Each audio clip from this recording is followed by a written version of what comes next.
Good morning, everyone. This is Tony from her Homestead Skills. Actually, it's good afternoon. So today I'm going to show you my method of preserving a rutabaga. I have attempted to can it and was not at all happy with the end results. So I did one test of blanch and freeze, and it came out wonderful. It was just as good as fresh. So I did go out and purchase a few more and prepared them. And it is, you know, it's a bit of work, but the issue is I understand why I probably have never bought that vegetable except at Christmas time. It's because it's just too much for two people.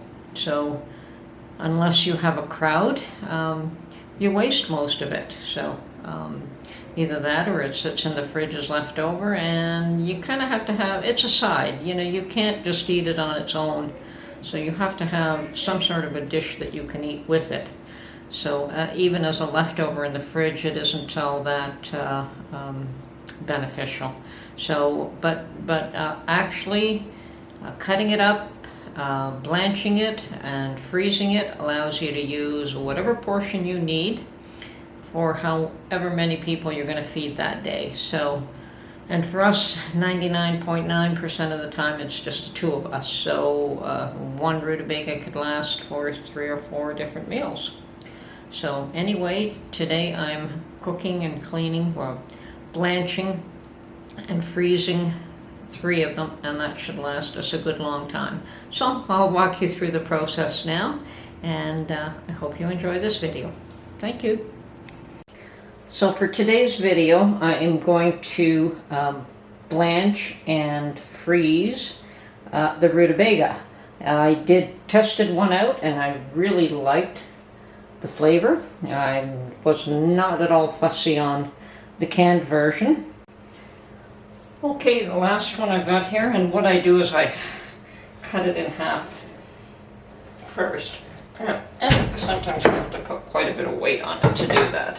And from there, I slice it. Cut the end off and throw it out. And then cut it into slices, which I could then peel. And cut the very end off again. They are a little bit hard to peel, but the easiest way for me to do it is just to cut it in slices and then peel away the outer layer. It seems to work for me. Rather than trying to use a potato peeler, I think that would be too cumbersome and too difficult, but this way works quite nicely. So that's the method I'm using.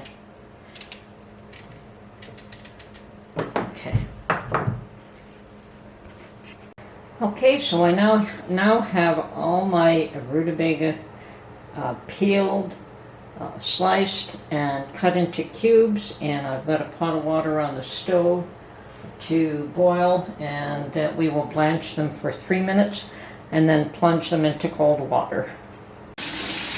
Okay, so at this point my water on the stove is boiling, and I'm going to put in some of these cubed rutabagas, probably about half this bowl, so we'll probably end up doing about 4 batches. And we're going to wait for this to come back up to a boil. And after it's boiled, we will let it blanch for about 2-3 minutes. Okay, so meanwhile, I'm going to get a bowl full of ice water. Okay, my rutabaga has blanched for a couple of minutes, and I'm going to add an extra step here, and that I'm just going to drain these first and rinse them under cold water on the tap so that I can get some of the temperature down before I use up all my ice water. So that's out. The next batch goes in.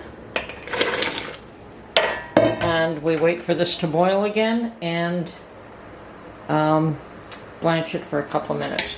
So now I'm going to run these under cold tap water just to start the process of cooling them down.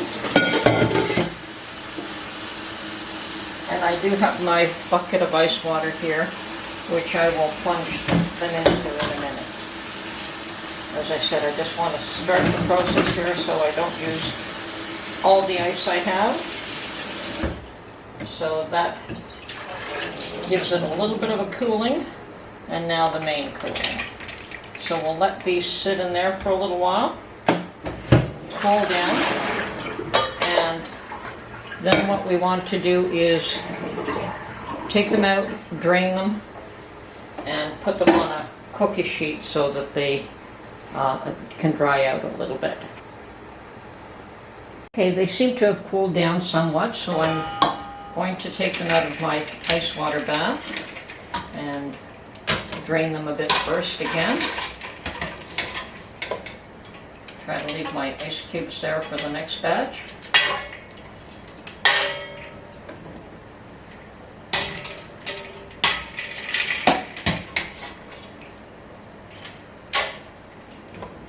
Okay, and I have prepared a cookie sheet with paper towels on. And what we want to do is lay these out and let them dry a bit before we put them in the freezer. So we want to put them in the freezer pretty much single layer so that they don't freeze in a clump.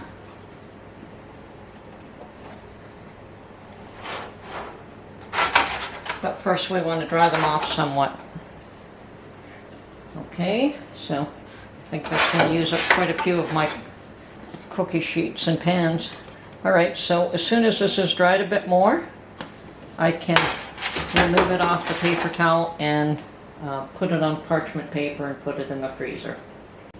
Okay, second batch has blanched for a few minutes, so once again, same process. Take these out, and we're going to rinse them under cold tap water before we plunge them into our ice water.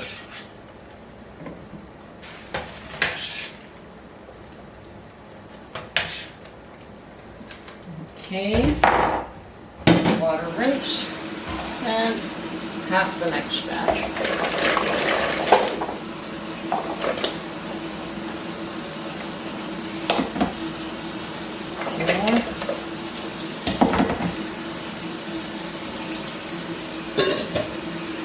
Now, my first batch has already been cleaned off the paper towels, so I'm getting a second. Sorry, they've been removed from the paper towel from the draining, and so I'm getting a clean paper towel, another cookie sheet, and the first one is already in the freezer on parchment.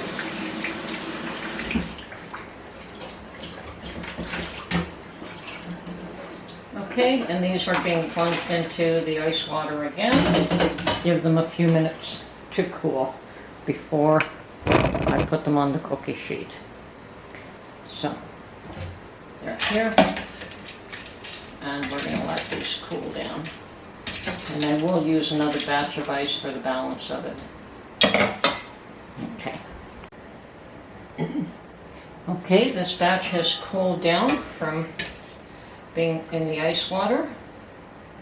So now we're going to drain as much water out of it as we can, strain it.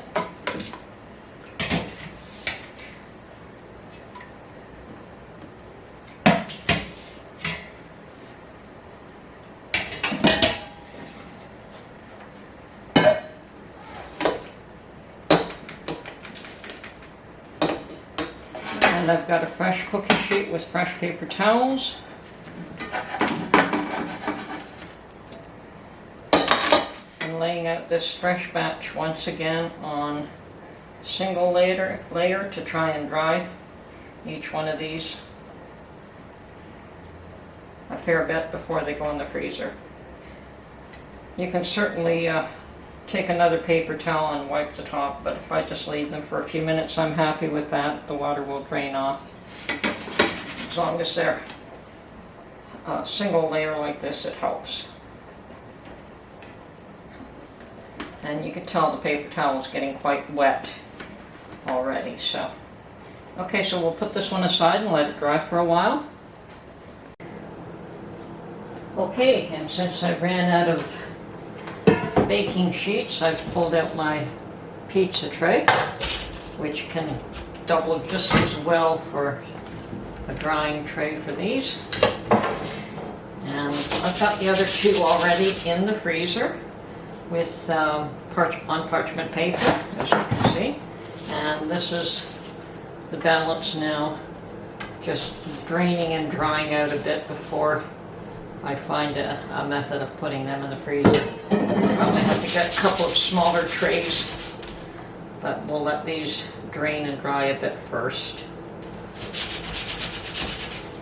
Okay, so,